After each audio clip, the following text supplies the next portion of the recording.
Kimi zaman kader susar, insan konuşur. Sonra insan susar, kader dile gelir. Bir kırığın ardında gizli bir rahmet, bir gecikmede saklı bir lütuf vardır. Ama bunu yalnızca gönül gözü açık olan görür. Bu hikaye, kaderine küsen bir adamın Hızır'la karşılaşma hikayesidir. Bir küslüğün nasıl rızaya dönüştüğünü anlatır. Kasabanın kenarında, dereye bakan yamacın üzerinde iki göz odalı, mütevazı bir ev dururdu. Evin önünde küflenmiş bir üzüm çardağı, kapısının eşeğinde ise yılların yükünden beli bükülmüş bir iskemle. O iskemleye çoğu akşamüstü, yüzü rüzgara, gözü ufka dönük bir adam otururdu. Kendi içine çekilmiş bir göl gibi susardı. Adı Kemal'di ama komşular ona Ahval Kemal derdi. Çünkü halini söylemekten geri durmazdı. Kader bana küstü, ben de ona küstüm diye yakınır dururdu.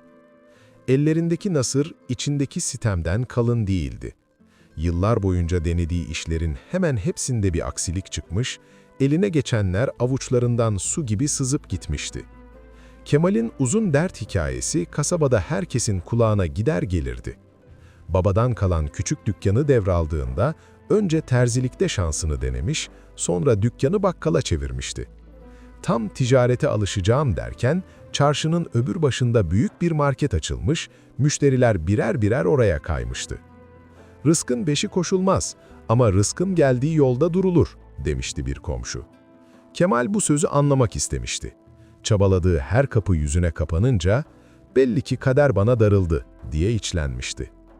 Üstüne üstlük tarlaları sel almış, o yılın harmanı boş kalmıştı. Yetmezmiş gibi tek gözbebeği saydığı oğlu Mehmet, şehirde bir işe gidip dönmekle gecikince, içinde bir sıkıntı daha peyda olmuştu. "Belli ki nasipsizim, Allah kimine yağmur verirken bana doluyu layık gördü," deyip kendi kendine küsüp durmuştu. Günler bu halde akıp giderken, bir sonbahar akşamı kapısının önündeki iskemleye oturmuş, evin karşısındaki dereye bakıyordu. Dere, mevsimin azlığıyla susuz bir çizgiye dönmüş, taşların arasında zar zor yol buluyordu. Gökyüzü güneş batarken incelmiş bir bakır kalayı gibi parıldıyordu. Kuşlar evin çatısının üzerinden, çarşının tozu dumanı üzerinden geçip gidiyordu. O sırada yolun üstünden elinde asası, sırtında yağmur görmez bir hırka, yüzünde ne gençlik ne yaşlılık taşıyan bir adam belirdi. Yolcu eşiğin önünde durup selam verdi. Sesi uzak bir dağın dibindeki suyun akışı kadar temiz ve orta karar bir sesti. "Selamun aleyküm ev sahibi."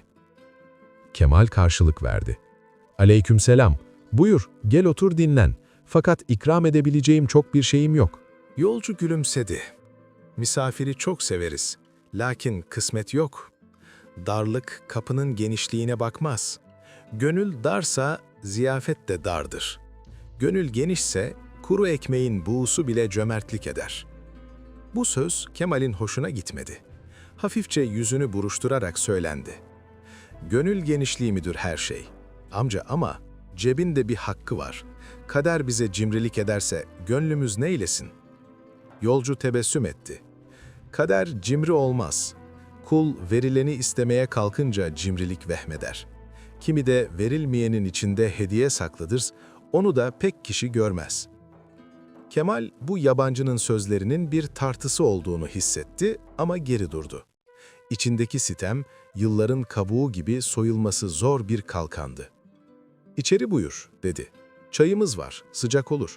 Fakat baştan söyleyeyim, ben biraz dert konuşurum." Yolcu karşılık verdi. "Dert, dertliye ilaçtır bazen. Yeter ki dert kendi adıyla çağrılsın ve sahibine ulaştırılsın." İçeri girdiler. Küçük ocakta demledikleri çaydan 2'şer bardak içtiler. Yolcu etrafa baktı. Duvarda bir seccade, rafta eski bir mushaf, köşede titrek ışık veren bir kandil. Kemal çayını yudumlarken içini döktü. "Bilesin ki kader beni sevmedi. İnsan evladı biraz yüzü gülsün ister. Ben kimi kapıya varsam kapı sürgülü. Kimi işin ucundan tutsam teli kopuk bağlama gibi ses veriyor. Bu kadar mı kişi nasipsiz olur? Hatta ben bu nasipsizliğime bir ad koydum. Küsüm, kaderime küstüm yolcu. Çayından bir yudum aldı, dudaklarında taze demlenmiş bir sükûnet gezindi. Yolcu, küsmenin mahiyeti nedir bilir misin? Kime küsersin? Küstüğünü sandığın, senin kendi gölgende beliren suretindir. Kader sen küstün diye renkten renge girmez. Fakat küslük kalbin üzerine perde salar, perdede gölge oynar. Gölgeni kaderin bilirsin, oysa kader gölgenin de sahibine aittir, dedi. Kemal sustu. Susmanın ardında direnen bir öfke vardı. Pek güzel konuştun misafir, dedi. Lakin ben kıyıda köşede kalmış asırlık sözlerden usanmışım. Benim derdim pazarın terazisinde. Bakkal dükkanı kapandı. Borç defterini yüzüm kızara kızara dolaşıyorum. Tarlayı sel aldı. Kalan 3-5 başağı serçeler götürdü. Oğlan şehirde kayboldu sanki. Bana sabret diyen çok. Sabrın bir ölçüsü var. Nerede Rahman'ın merhametinin payı? Yolcu bakışlarını Kemal'in göz bebeklerinde sakinleştirdi. Merhamet bazen vermeyerek de verir, dedi. Bir bardak su istiyorsun, o su seni boğacak farkında değilsin. Elinden alınanların seni büyüttüğünü görmeden neden alındı diye sorarsan cevap bulamazsın. Lakin soruyu değiştirirsen, benden neyi almak istedi ki bana daha büyüğünü versin dersen, belki perdeden bir ışık sızar. Kemal yumruk yaptığı elini gevşetti. Sen kimsin diye sordu. Bu sözler fazla tanıdık, fazla eski, fazla yeni. Yolcu, ben yolcuyum dedi. İçinden bir dua yükseltti. Beni çağırdı. Bazen bana Hızır derler, ben de Allah'ın dilediği kul der geçerim. Bu isim Kemal'in içinde bir titreme indirdi. Yıllar yılı anasını babasını dinlerken köy odasında anlatılan eski kıssalarda duyduğu bu isim şimdi evinin içinde soğuk ocağının başında alev aldı. Dizleri tutmadı. Ayağa kalktı, ellerini kavuşturdu. Edep ya Hızır aleyhisselam. Hızır aleyhisselam onu oturttu. Edep dedi, hikmet kapısının eşiğidir. Eşiği atlayanın başı duvara değer. Sen dert anlattın, ben sana 3 hal göstereyim. Arzu edersen birlikte yürür, birlikte görürüz. Gördüğün her halin sonunda kalbine sorarsın. Kader bana mı küstü, yoksa ben kaderi yanlış anladığım için mi gönlüm dardı diye düşündü Kemal. Sonra, ben gönüllüyüm, yeter ki bu içimdeki kırgınlık bir yere bağlansın dedi. Ertesi gün güneş ufku yeni aşıyordu. Hızır aleyhisselam ile Kemal dere boyundan çarşıya doğru yürüdüler. İlk vardıkları yer kasabanın en eski hanıydı. Hanın avlusunda ayağı aksak bir adam, kırık testilerle dolu bir sepetin başında bağırıyordu. Tencere, güğüm, testi, ucuza, alana hayır. Fakat kimse yüzüne bakmıyordu. Adam sefer tasının kapağını düşürdü, döğene döğene yerden aldı. Hali, kaderine küsmenin başka bir sureti gibiydi. Hızır aleyhisselam sessizce bir testiyi eline aldı, güneşe kaldırdı. Çatlağın usul usul çizdiği yeri okur gibi baktı. Sonra testiyi asmanın gölge yaptığı, taşların üzerinde tozların döndüğü bir köşeye bıraktı. Kemal'e dönerek, "Şurada dur," dedi. Tam o anda hanın kapısından 2 çocuk koşarak çıktı. Biri diğerini itip kaktırıyor, gülüyorlardı. İten çocuk basamağın kenarındaki taşın çıkıntısına ayağı takılıp sendeledi. Düz düşse başını vuracak, tehlike büyüyecekti. Hızır aleyhisselam bir adım attı, elini testiye hafifçe çarptı. Çatlak testi yuvarlanıp çocuğun düşeceği yere düştü ve gürültüyle kırıldı. Çocuk o gürültünün şaşkınlığıyla durdu, düşmedi. Üstü başı toz içinde kalan çocuk yerdeki parçaları tekmeledi. "Kırıldı," diye bağırdı. Satıcı hırsla koştu. "Ne yaptın be oğlan?" diye celallendi. Kemal'in içi cız etti. O testici zaten darda, şimdi bir de zarara girdi. Bu mudur merhamet diye düşündü. Hızır aleyhisselam Kemal'i köşeye çekti. "Şimdi bak," dedi. Testici koşarken basamağın kenarındaki gevşek taşı fark etti. Elindeki başka bir testiyi düşürmeden afallayıp durdu. O sırada hanın sahibi geldi. "Bu taş yüzünden geçen hafta biri düşecekti," deyip usta çağırttı. Taş yerine oturtuldu, basamak düzeldi. Testici çocuğa kızmak yerine, "Neyse, Allah beterinden saklasın," dedi. Han sahibi testicinin kırdığı testinin parasını verdi. Bu basamak yüzünden sen de zarara girdin diyerek gönlüne aldı. Kemal kafası karışmış halde baktı. İçinden bir kırık daha büyük bir kırığı engelledi. Bir zararın içinde hayır çıktı diye geçirdi. Hızır aleyhisselam hafifçe başını salladı. Perdeyi erken aralarsan gürültüyü görür, hikmeti kaçırırsın. Bu birinci haldi. Sen kadere küserken kader dediğin şeyin içinde örülen ince lifleri göremiyorsun. Zira gözün elindekinin hesabında. Hesap güzel şeydir ama hesap hikmetin üstüne örtü olursa insan körleşir. İkinci hal dere kenarındaki köprüde oldu. Öğleye doğru kasabanın dışına çıktılar. Dere o gün sabaha göre biraz daha coşkulu akıyordu. Dağlardaki karların eriyeni ucuz suya karışmış olmalıydı. Köprünün başında bir kalabalık toplanmış, karşıya geçmek için sıra bekliyordu. Çünkü köprüde onarım vardı.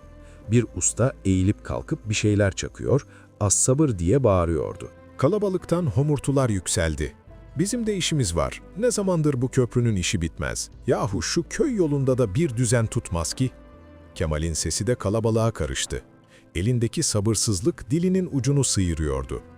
"Görüyor musun?" dedi Hızır aleyhisselama. "Yol dar, vakit az, herkes acele ediyor. Bu köprüde kaderin kazısı gibi hiç bitmez." Hızır aleyhisselam onu susturdu. "Birazdan göreceksin." Kalabalık birer ikişer karşıya geçti. Kemal ve Hızır en sona kaldılar. Köprünün tam ortasına geldiklerinde bir bağırış koptu. Uzaklardan, suyun yukarısından bir kütük yuvarlanarak akıyordu. Kütük köprünün ayağına çarpıp önceden zayıflamış bir kirişin kırılmasına neden oldu. Köprünün bir ucu boşaldı. Kalabalık çoktan geçmişti, geride kimse kalmamıştı. O anda Kemal'in ayağı titredi. Biraz daha önce geçseler kırılan yerde olacaklardı. Usta alnındaki teri silip, "Şükür ki işte bu yüzden geciktik" dedi. Bir aksama oldu, çaktırmadan beklettik ki şu kütük geçsin. Kemal içinden dışına yayılan ürpertiyle biraz önce sızlandığı gecikmenin aslında bir kurtuluş olduğunu anladı. "Demek ki gecikmelerin de bir hikmeti varmış" diye mırıldandı Kemal. Hızır aleyhisselam, "Bazen geride kalmak, ileride kalmaktır. Sen neden en sona kaldım diye küserken seni bekleten başına gelecek bir dertten saklamıştır. Senin bilgin yolun bu ucu kadardır. Rabbinin ilmi yolun kıyılarında gizli olanları da bilir" dedi. Günün son hali kasabanın eski mezarlığının kıyısındaki yıkık duvarın yanında yaşandı. Akşam serini inerken oradan geçiyorlardı ki duvarın önünde küçük bir kız ve annesi duruyordu. Kızın elinde yıpranmış bir kağıt parçası, gözlerinde ise acabanın ışığı vardı. "Anne, deden yıllar önce bir emanet var, zamanı gelince size hayır olur" demişti. Duvarın dibine bir işaret koymuş. "Biz zaten yoklukla boğuşuyoruz, canımızdan usanmışız. Bu işaret ne işe yarar?" diye dertleniyordu. Hızır aleyhisselam onları dinledi. Sonra duvarın belli bir taşını eliyle yokladı, başka bir taşın kokusunu içine çekti. "Şu taş gevşemiş" dedi. "Mezarların mahremiyetini incitmeden dikkatle kaldıralım." Kemal usul usul bir levye buldu. Birkaç hareketle taş yerinden çıktı. Altında küçük bir oyuk belirdi. Oyuğun içinde yağlı bezle sarılmış bir kese vardı. Kese açıldı, birkaç eski altın, biraz gümüş ve bir de sararmış bir kağıt çıktı. Kağıtta dedenin titrek yazısıyla şu sözler vardı: "Bu duvar yıkıldığında emanet yetimlere ve yoksullara pay edilsin." Anne şaşkınlıkla ellerini yüzüne kapadı. Kız sevincinden ağlayıp güldü. Hızır aleyhisselam keseyi Kemal'e uzattı. "Bölüştürme işini sen yap. Payı önce komşunun aç olan çocuğuna ver. Çünkü onun hali en acil. Sonra da o ezelden beri borcunu erteleyen ama vicdanı zengin terziye götür. Borcunu kapatsın ki çalışmaya devam edebilsin."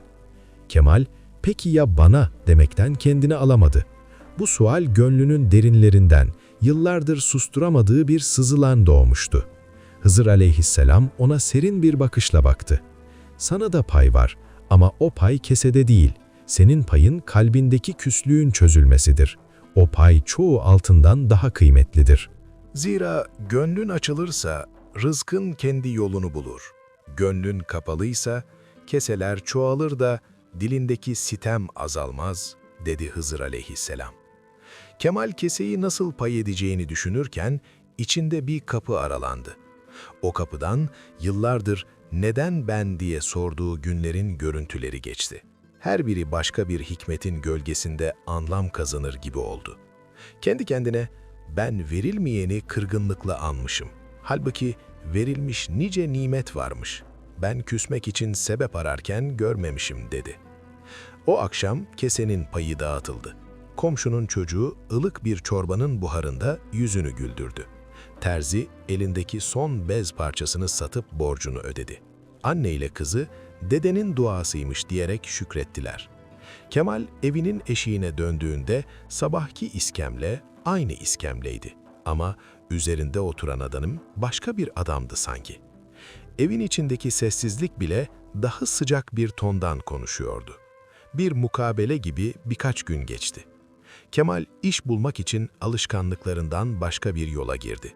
Çarşıda açılan yeni markete inat, bakkal dükkanı açmaya kalkışmadı.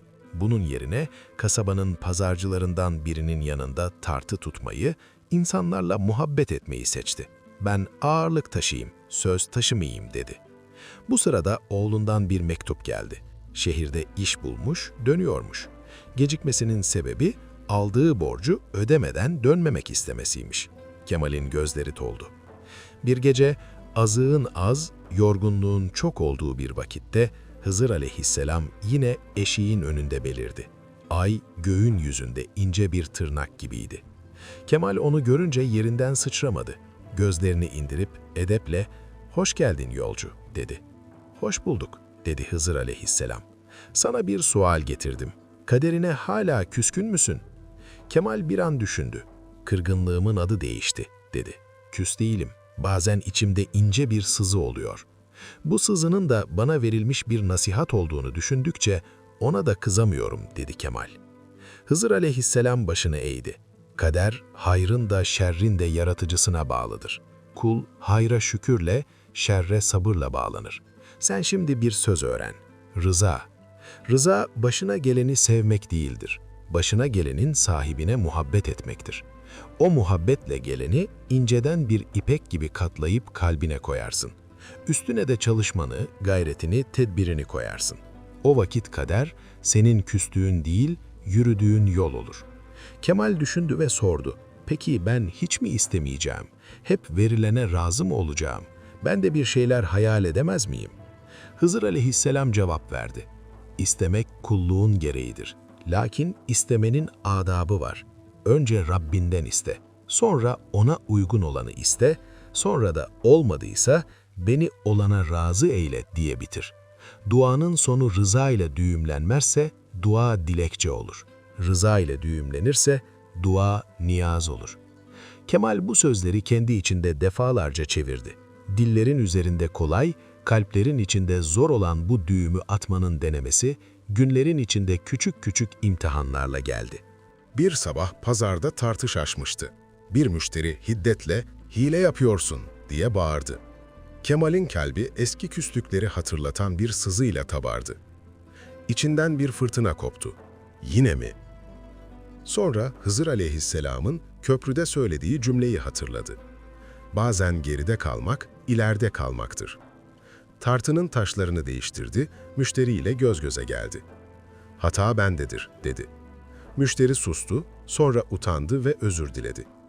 Daha da mühimi, Kemal'in ismine Güven Umum adıyla bir harf eklendi.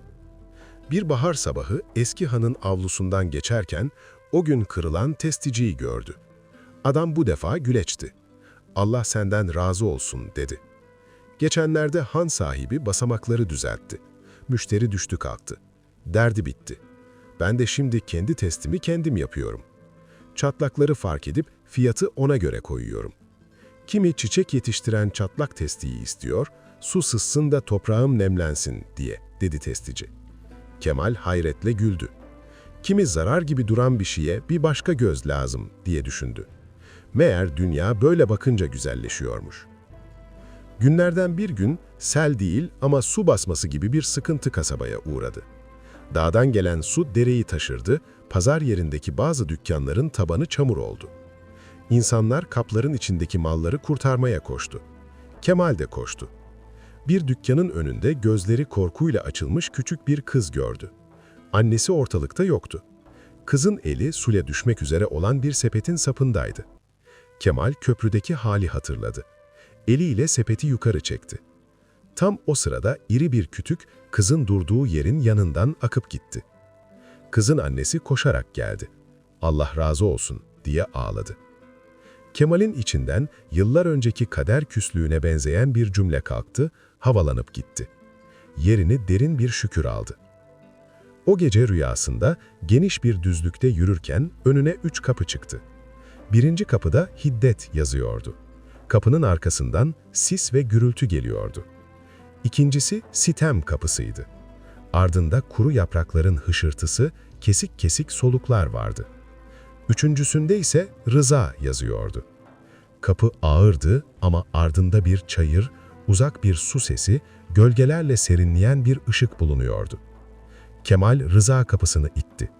Kapı önce zorlandı, sonra yavaş yavaş açıldı. İçeri girdiğinde daha önce yürüdüğü yolları gördü. Ama bu kez yolların üstünde yıldız tozu gibi ince bir parıltı vardı. Uyandığında sabah ezanı okunuyordu. Seccadeye durdu, secdede kalbi sanki bir omuz bulmuş gibi dinlendi. Derken kasabaya oğlu Mehmet döndü. Üzerinde mahcubiyet, dilinde "borcumu ödedim" sevinci vardı. Baba oğul kucaklaştılar. "Mehmet baba, beni bekledin mi?" dedi. Kemal, "Bekledim," dedi. "Ama kaderime küsmeden bekledim." Meğer bekleyiş sabrı yarıya düşürülmüş. Rıza ise sabrı tamam edermiş. Mehmet dükkan açmayı değil, kasabanın içinden geçen kervanların konakladığı yerde hamallıkla başlayıp öğrendiklerini ticarete dönüştürmeyi düşündü. Kemal, "Ben de bu kez aklı hesaba değil, hesaba aklı katayım," diyerek oğlunun omuzuna elini koydu. "Helal kazan, helal harca, helal şükret." Günler dar görünen ama aslında geniş bir ip gibi akıp durdu. Kemal'in ahvali Kemal diye anılması azaldı.